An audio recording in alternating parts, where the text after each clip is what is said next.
सभी छात्रों का फिजिक्स के इस सेशन में बहुत बहुत स्वागत है। आज हम बात करेंगे किरचॉफ के नियम। किरचॉफ के नियम क्या हैं? किरचॉफ के नियम जो हम पढ़ चुके हैं, किरचॉफ के नियम पर आधारित न्यूमेरिकल्स की बात करेंगे कि किरचॉफ के नियम के न्यूमेरिकल किस तरीके से निकालेंगे। और आप देखिएगा कि बहुत ही आसान भाषा में आपको यहाँ पर समझाया गया है कि न्यूमेरिकल निकालना कितना आसान है। और ये एक द्विघात या तीन घात समीकरण जैसा नहीं है। 1 वेरिएबल है, 2 वेरिएबल है और 3 वेरिएबल्स में जाता है। इसलिए जो है इसको हम लोग देख लेते हैं कि फिजिक्स के न्यूमेरिकल किस तरीके से निकाले जाते हैं। ठीक है, तो हम आगे की ओर बढ़ते हैं। चलिए फर्स्ट न्यूमेरिकल की तरफ हम लोग बढ़ते हैं। फर्स्ट न्यूमेरिकल हमारे पास क्या है? चलिए ये रहा आपका फर्स्ट न्यूमेरिकल्स। तो फर्स्ट न्यूमेरिकल क्या हमारे पास है? वो है जो है 12 वोल्ट विद्युत वाहक बल वाले एक सेल का आंतरिक प्रतिरोध 5 × 10⁻² ओम है। यह एक अज्ञात प्रतिरोध के सिरों से जोड़ा जाता है। सेल के सिरों के बीच विभवांतर होगा, कितना होगा? इससे 60 एम्पियर की धारा ली जाती है। यानी आप ये देखिए, आप 2006 में पूछा भी गया है, उसके बाद में भी ये 2019 में भी पूछा जा चुका है। इसलिए इसको आप कायदे से देख लीजिए। तो अब क्या होता है कि कोई न कोई इस तरीके का सवाल आपको हमने पिछले भी टर्म पे बताया है, इस टर्म पे भी बताते हैं। यानी आपको समझने की इसमें बात है कि 12 वोल्ट विद्युत वाहक बल वाले एक सेल का आंतरिक प्रतिरोध 5 × 10⁻² ओम है। यह एक अज्ञात प्रतिरोध से जुड़ा हुआ। तो पहली बात हमारे पास क्या दिया है? ई हमारे पास दिया गया है। ठीक, विद्युत वाहक बल यह 12 वोल्ट हो गया। और हमारे पास small r equal to the दिया गया है 5 × 10⁻⁻5 का मतलब 0 पॉइंट, ठीक है, 05 की बात करते हैं। ठीक है, 05 ओम हो गया। और यहाँ पर I इक्वल टू द जो धारा दी गई है वह आपकी दी गई है 60 एम्पियर की धारा प्रवाहित की जाती है। ठीक है, तो हमारे पास जो इक्वेशन है, चलिए आगे की ओर हम लोग अब बढ़ते हैं। इतना हमारे पास जो डेटा दिया गया है, अब हम इक्वेशन की तरफ बढ़ते हैं। क्या है, सॉल्व करते हैं। चलिए इसको अब हम हल करते हैं धीरे धीरे। तो देखते हैं क्या है, हमारे पास डेटा सब दिया गया है। तो हमारा जो फार्मूला है वह है E इक्वल टू द, अगर डिस्चार्ज हो रही है तो B प्लस IR होता है। तो B इक्वल टू द हमारे पास हो जाएगा E minus I into R के टर्म में हमारे पास ये एक फार्मूला आ जाएगा। तो अब E की वैल्यू हमारे पास दी गई है, E equal to the 12 volt था। ठीक है, और जो है उसके बाद में हमारे पास प्रतिरोध दिया गया है। प्रतिरोध I इक्वल टू 60 एम्पियर। और प्रतिरोध अभी हमने आपको दिखाया है कि 0.05 ओम है। तो अगर हम लोग इसको कैलकुलेट करें तो 12 माइनस ये 6×5 = 30 होता है और 2 जीरो कट जाएंगे तो यह 3 आ जाएगा। यानी कहने का मतलब है यहाँ पर ये 9 वोल्ट जो है इसका आंसर आ जाएगा। जो वहाँ टर्मिनल विभवांतर है V इक्वल टू द, वह 9 वोल्ट आपका आ जाएगा। यही आपका आंसर होगा। यानी आंसर आपका क्या हो जाएगा? वह हो जाएगा V equal to the 9 volt. ठीक है, राइट। और इसको आप देख लीजिए क्योंकि इसी तरीके के बहुत सारे क्वेश्चंस पूछे गए हैं। तो हम पढ़ते हैं अब नेक्स्ट क्वेश्चन की ओर। नया नेक्स्ट क्वेश्चन हमारा क्या है? चलिए नेक्स्ट क्वेश्चन हमारा ये रहा। चलिए इसको पढ़ते हैं, देखते हैं हमारे पास क्या आता है नेक्स्ट क्वेश्चन का हल।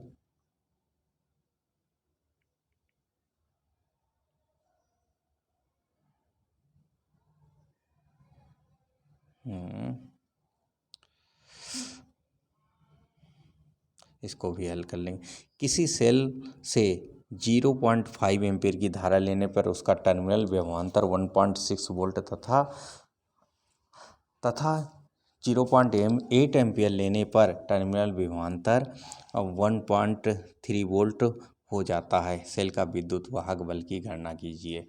ठीक है, सवाल बहुत अच्छा है, सवाल आया हुआ भी है, तो इसलिए इसको हम लोग हल भी करेंगे कि ये सेल क्या है, ये हमारा क्या है, क्या नहीं है, और इसको हम लोग अभी निकालेंगे भी जस्ट। चलिए देखते हैं, हम आगे की ओर बढ़ते हैं इसमें। यानी 0.6 एम्पियर की अगर हम लोग धारा ले रहे हैं तो क्या फ़र्क पड़ेगा, और तो हम चलिए नेक्स्ट पेज की ओर जाते हैं, सादे पेज पर, वहाँ की इसको हल करने की कोशिश करते हैं फर्स्ट क्वेश्चन को। तो फर्स्ट क्वेश्चन में हमारे पास जो दिया गया है, किसी सेल से जो I1 धारा आप ले रहे हो वह इक्वल टू द 0.6 एम्पियर की है, और 1 मिनट, जो I1 धारा है वह हमारी 0.6 एम्पियर हो गई, और इसी तरीके से जो वहाँ पर टर्मिनल विभवांतर हो जाएगा वह B1 इक्वल टू द हो जाएगा, वह आपका हो जाएगा 1.6 वोल्ट हो जाएगा। तो इक्वेशन हमारी एक, और I2 इक्वल टू द, जब हम धारा कितनी प्रवाहित करते हो 0.8 एम्पियर की, 0.8 एम्पियर, तब टर्मिनल विभवांतर कितना हो जाता है आपका 1.B2 हो जाएगा, 1.3 वोल्ट। ठीक है, तो हमें E कैलकुलेट कर लेना है और स्मॉल r कैलकुलेट कर लेना है। चलिए अब इसी पर फोकस करते हैं, स्मॉल r पे। चलिए इसको हटाते हैं और स्मॉल r पे फोकस करते हैं। क्या है, तो जो है हम पहली इक्वेशन डिस्चार्ज हो रही है, पहली बात तो सेल, तो E equal to the B1 plus I1 into small r हो जाएगा पहली इक्वेशंस। तो हम इसको हल कर लेते हैं। तो E1 इक्वल टू द हमारे पास आ जाएगा B1 equal to the, B1 की वैल्यू कितनी दी गई थी 1.6 वोल्ट हम कहते हैं, और प्लस I1 धारा 0.6 इंटू R के साथ मल्टीप्लाई हो जाएगा, इक्वेशन नंबर 1 बन जाएगी। सेम इसी प्रकार से इक्वेशन नंबर आपकी 2 भी आ जाएगी। E इक्वल टू द, वहाँ पर टर्मिनल विभवांतर 1.3 वोल्ट रह जाता है, और जब धारा हम 0.8 एम्पियर की प्रवाहित करते हैं इंटू R, ये इक्वेशन नंबर 2 आपकी बन के छोड़ दी जाएगी। अब चलिए देखते हैं इन दोनों इक्वेशनों को अगर हम घटा दें, तो हम लोग जानते हैं साधारण बीजगणितीय नियम यहाँ पर लग रहा है, तो माइनस घटा देते हैं, एक वेरिएबल को हम हटा के देखते हैं क्या होता है। तो E1 E2 ये कट गया हमारे पास, यहाँ पर 1.6 से 1. इतना गया, तो हमारे पास कितना बचा 0.3 बचा, इक्वल माइनस यहाँ पर बचेगा 0.2 R। ठीक है, तो अब 0.2 R इक्वल टू द आ गया 0.3। ठीक है, तो यहाँ से 0 हटा दो, यहाँ से पॉइंट हटा देते हैं हम लोग, यहाँ का पॉइंट हट गया और यहाँ का पॉइंट हट गया। ठीक है, तो हमारा ये जो कैलकुलेशन होके आ जाएगा R इक्वल टू द आ गया वह 3/2 आ गया। ठीक है, इतने एम्पियर, इतने ओम का प्रतिरोध इंटरनल होगा उसका। चलिए अब यही जो स्मॉल r की वैल्यू है, इसको इक्वेशन नंबर इसमें हम लोग रख देते हैं। इस इक्वेशन नंबर में तो हमें कैपिटल E प्राप्त हो जाएगा। चलिए आगे पेज पे चलते हैं, रखते हैं इसको। तो हम लोग आगे पेज पे, तो 3/2 को value R equal to the यहाँ पर दिया गया था, 3/2 की वैल्यू हम इक्वेशन नंबर 1 में रख दें, तो E इक्वल टू द हमारे पास B, तो हमें पता ही है कि टर्मिनल विभवांतर कितना हो जाता है 1.6 था, प्लस 0.6 मल्टीप्लाई बाई 3/2 हो जाएगा। तो यहाँ से इसको काट देते हैं, ये 0.3 हो जाएगा, 3×9 हो जाएगा। ठीक है, तो ये 1.6 प्लस 0.9 हो गया। ठीक है, 0.9 हो गया। तो अब हम आगे की ओर बढ़ते हैं, तो E इक्वल टू द हमारे पास आ जाएगा, ये इसको दोनों को हम लोग अगर जोड़ लेते हैं तो ये 2.5 वोल्ट हमारा यहाँ पर वैल्यू इसकी निकल आएगी। तो ये हमारा एक क्वेश्चन नंबर 2 हल हो गया, जिसमें EMF इतना निकला और इंटरनल रेजिस्टेंस आपका इतने ओम का निकल आया। ठीक है, अब आगे की ओर बढ़ते हैं, चलिए देखते हैं हम नेक्स्ट क्वेश्चन क्या हमारे पास है। नेक्स्ट क्वेश्चन बहुत इंपॉर्टेंट हमारे पास आ गया।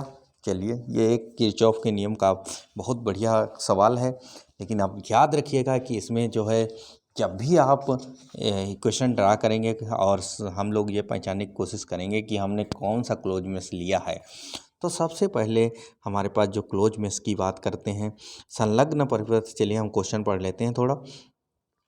संलग्न परिपथ में किरचॉफ के नियम से प्रत्येक प्रतिरोध का में प्रवाहित धारा का मान ज्ञात कीजिए। यानी संलग्न परिपथ दिया गया है जिसमें परिपथ प्रवाहित धारा एक तो I1 हमें निकालनी है, दूसरा हमें I2 के ज्ञात करना है जो कि यहाँ पर बह रही है ये I2, और इसी तरीके से I1 प्लस I2 हमें ज्ञात करना है। यानी तीनों धाराओं का हमें धाराएं यहाँ पर ज्ञात करनी है। क्या है, यही किरचॉफ के नियम से है। अगर हम यहाँ पर ओम का नियम लगाते हैं तो हम ये धारा कभी भी ज्ञात नहीं कर पाएंगे कि ओम के नियम से कैसे ज्ञात होती है। चलिए देखते हैं, ये क्वेश्चन थोड़े बड़े भी होते हैं तो हम हल करने की कोशिश करते हैं। थोड़ा हम स्पेस लेकर ऊपर की ओर बढ़ते हैं ताकि क्वेश्चन बनाने में आसानी रहे। तो अगर हम लोग क्लोज मेश की बात कहते हैं कि एक क्लोज मेश हम लोग ले लें, वो ABEFA अगर हम लोग लेते हैं, यानी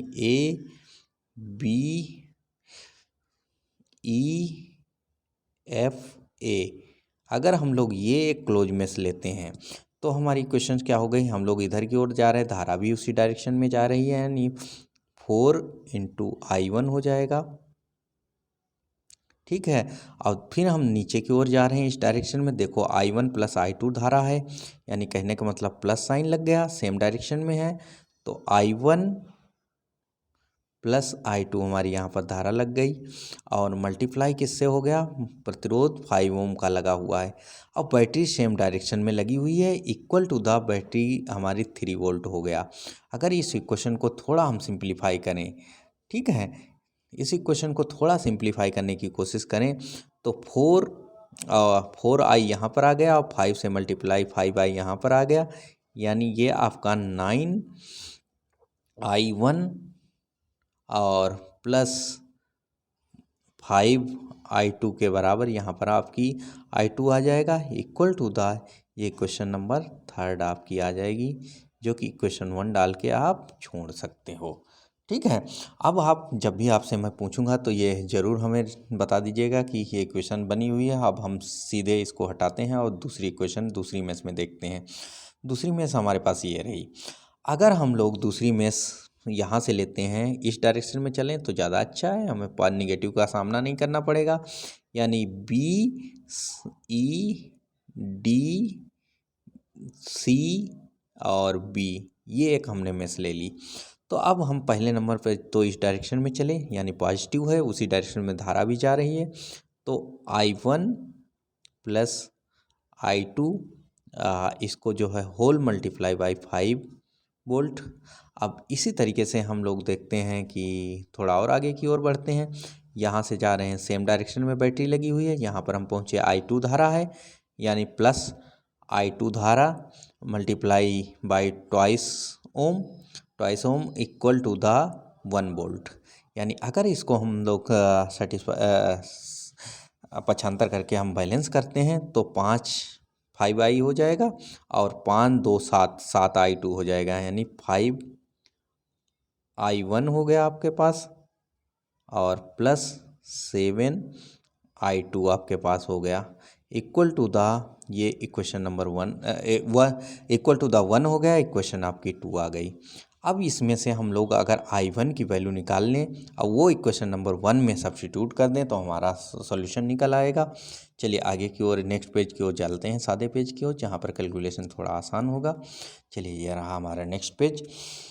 तो हम लोगों ने यहाँ पर उसी को आगे बढ़ाते हुए, यानी 5I1 plus 7I2 equal to the 1, इसी को थोड़ा और बढ़ाया, I1 की वैल्यू सबसे निकाल ली, यहाँ पर I1 इक्वल टू द निकालेंगे तो 1 माइनस 7I2 बाई 5 हो जाएगा। ये वैल्यू हम क्वेश्चन नंबर 1 में अगर सब्स्टिट्यूट कर देते हैं तो हमारी I2 की वैल्यू निकल आएगी। चलिए क्वेश्चन नंबर 1 में हम सब्स्टिट्यूट करने की इसको कोशिश करते हैं, इसको ऊपर बढ़ा लेते हैं।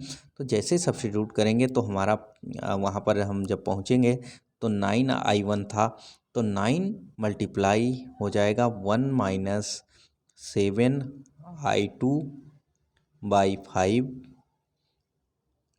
Plus 5I2 equal to the thrice आ गया। तो अब इस इक्वेशन को हम थोड़ा और सिंप्लीफाई कर लेते हैं, 5 से इधर तिर्यक गुणा करके इधर की ओर हम भेज देते हैं, तो हम इक्वेशन को इस तरीके से लिख सकते हैं, क्योंकि अब हमें बड़ी इक्वेशन लिखनी है। तो ये हमारे पास आ जाएगा 9 पक्षांतर करने के बाद -9 - 63I2 और प्लस 25I2 इक्वल टू 15 आ गया। तो 15 में से 25 गया, 6 बचे, तो हमारे उधर 6 बच जाएगा। तो ये -63 और 25 को घटा लो, -38I2 हो गया। ये इधर जाएगा तो उधर माइनस का हो जाएगा, यानी 15 में से 9 गया तो हमारे पास 6 बचा। यानी I2 की जो वैल्यू आ जाएगी वह हमारी आ जाएगी 6/38, यानी ये माइनस साइन है तो माइनस यहाँ पर लग जाएगा। तो 2 से ये कट जाएगा, 2 तियाँ 6 और 2 एकम 2, 19 में।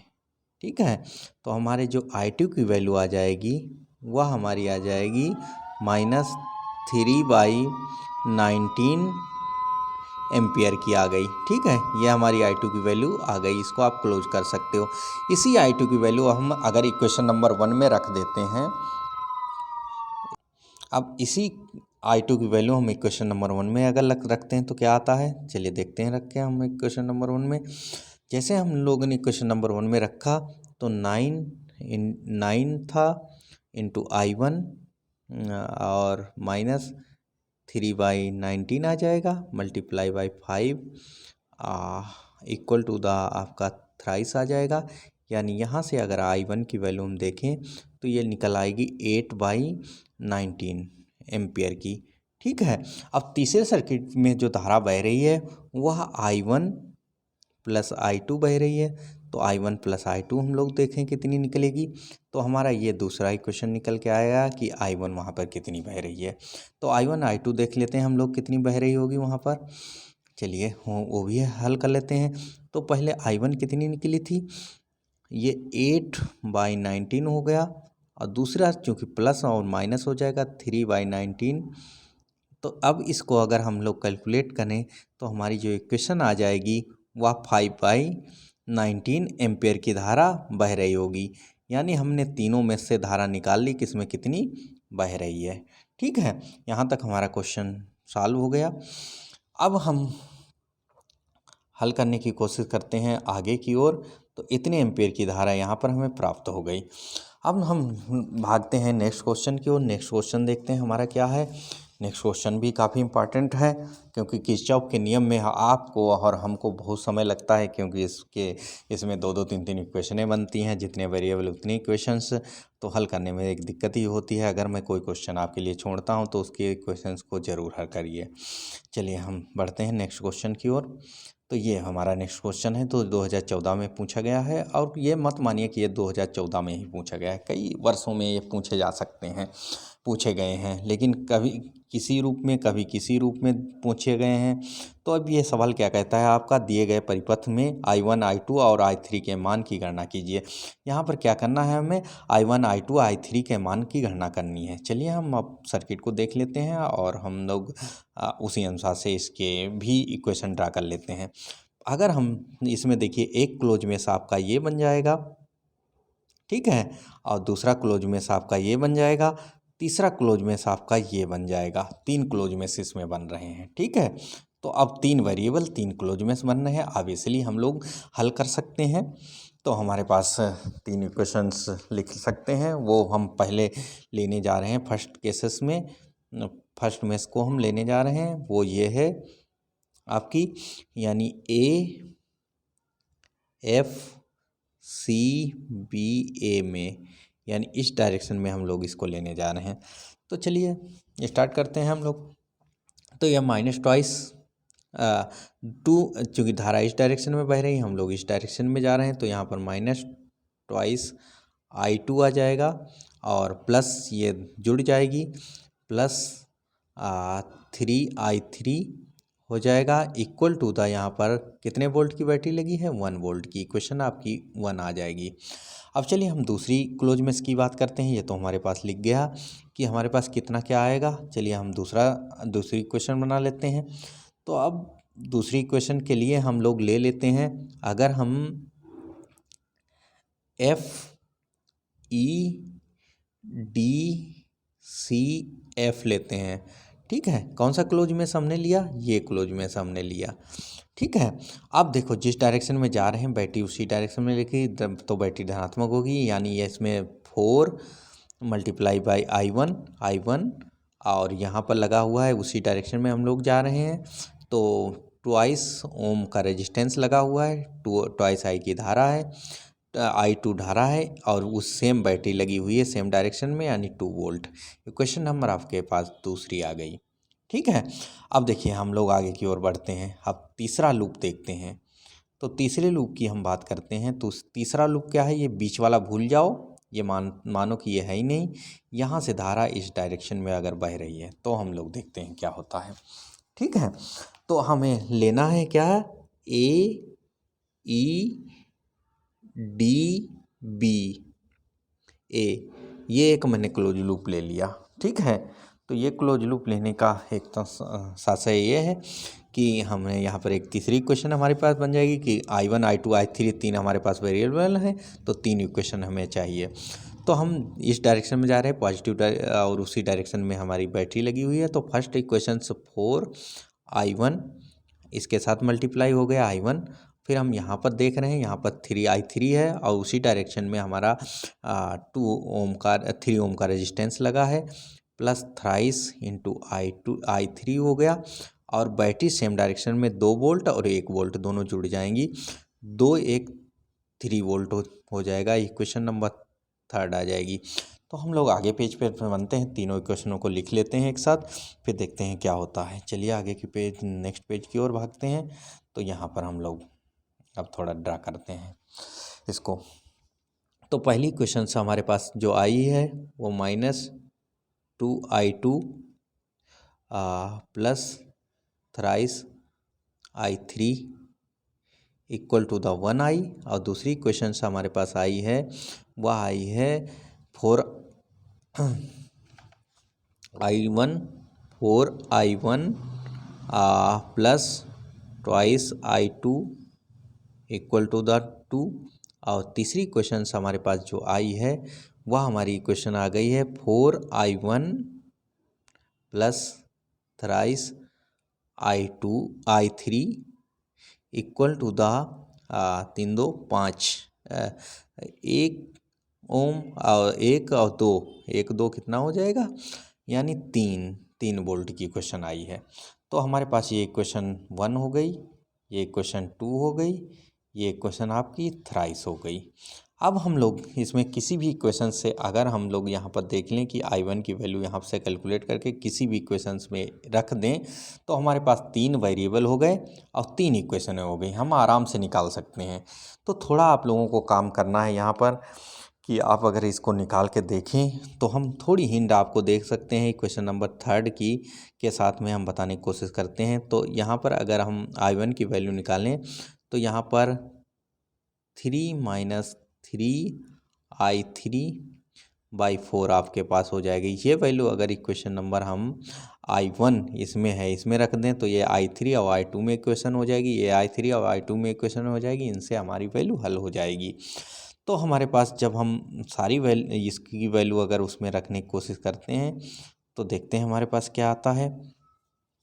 ठीक है, तो हाँ इक्वेशन नंबर 3 की वैल्यू अगर 2 में रखते हैं तो 4 मल्टीप्लाई हो जाएगा, या थ्राइस माइनस थ्राइस I3/4, और ठीक है यहाँ पर हो जाएगा, और plus twice I2 equal to the twice के बराबर आ जाएगी। ठीक है, तो ये हमारी इक्वेशन नंबर 1 आ गई, अनदर बन गई। तो इसको थोड़ा और सिंप्लीफाई कर सकते हो। तो यहाँ से I3 में हमारी जो इक्वेशन I2 I3 में आ गई, मल्टीप्लाई 4 से हो रहा था, तो 4 और 4 यहाँ पर तो कैंसिल आउट हो जाएंगे इच अदर, यानी 3 - thrice I3 plus twice I2 equal to the 2 आ जाएगा।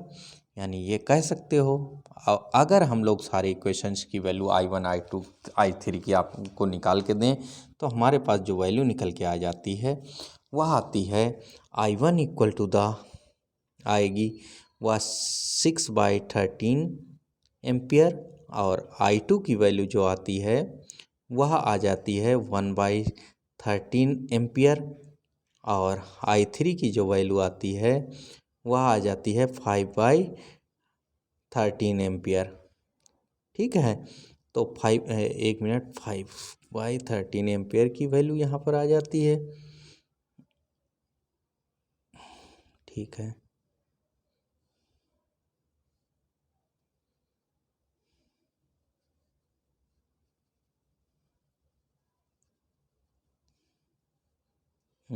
Five by 13 ampere. तो हमारे पास ये 3 डेटा आ जाते हैं, पहले लास्ट डेटा ये, सेकंड डेटा ये, और फर्स्ट डेटा ये। तो I1 I2 I3 की वैल्यू इसी तरीके से निकाल सकते हैं। आप लोगों के पास बहुत अच्छा टाइम है कि ये क्वेश्चंस मैंने आपको करने के लिए दे रखा है। इस इक्वेशन को आप 100% हल कर लें, और मीटा सेध को, विभव माफी को आप पढ़ते रहें। चलिए, आज की क्लास यहीं पर ख़त्म होती है। प्लीज़ सभी छात्र चैनल अवश्य सब्सक्राइब करें। चैनल सब्सक्राइब करेंगे तो अच्छा लगेगा, मुझे भी, आपको भी अच्छा लगेगा। चलिए, धन्यवाद। आज की क्लास समाप्त होती है।